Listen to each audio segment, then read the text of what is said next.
A haunting mini-series is putting a catastrophic nuclear disaster back in the spotlight. Chernobyl is a global hit for HBO and details what went wrong in 1986. In our area, TVA operates 2 nuclear power plants, one in Spring City and another in Saudi Daisy. News Channel 9 Sydney editors discovered what TVA is doing right now to update their safety plan. Sydney.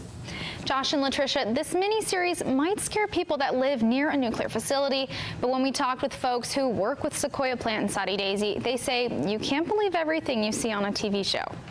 You know, the type of nuclear facilities that we use here are totally different than Chernobyl. Mark Erickson, the Deputy Director of Emergency Management in Hamilton County, says between the cooling and reactor systems, you can't compare a facility like Chernobyl's to Sequoiah's. Ours is built with redundancy safety measures in, and if any of those were to fail, you know, their procedures are to instantly protect the public. But you have to protect yourself too.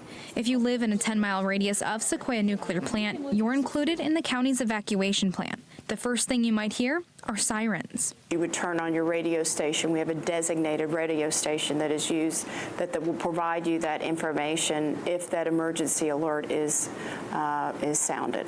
While Erickson says they haven't had a nuclear emergency here since the plant was built in the 80s, they consistently train and update the plan every 2 years to account for things like population growth. We base them off of what the plan currently says, and we make appropriate adjustments to make sure that we can, if we had to evacuate the public, that we could evacuate them in the most timely and expeditious way that we can do it. In fact, with the growth parts of the 10-mile radius have seen, Erickson says they're working on adjusting current routes right now.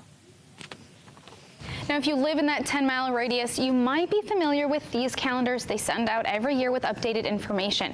However, evacuation routes and emergency plans can be found on our website, newschannel9.com. Now, coming up at 6, we talk to people inside that 10-mile radius to see if they know where to go if they hear those sirens go off. Latricia. Sydney, thank you. Amy Maxwell with Hamilton County encourages anyone who lives in that radius to take a few minutes to brush up on the info because every year things could change and routes or shelters could be adjusted.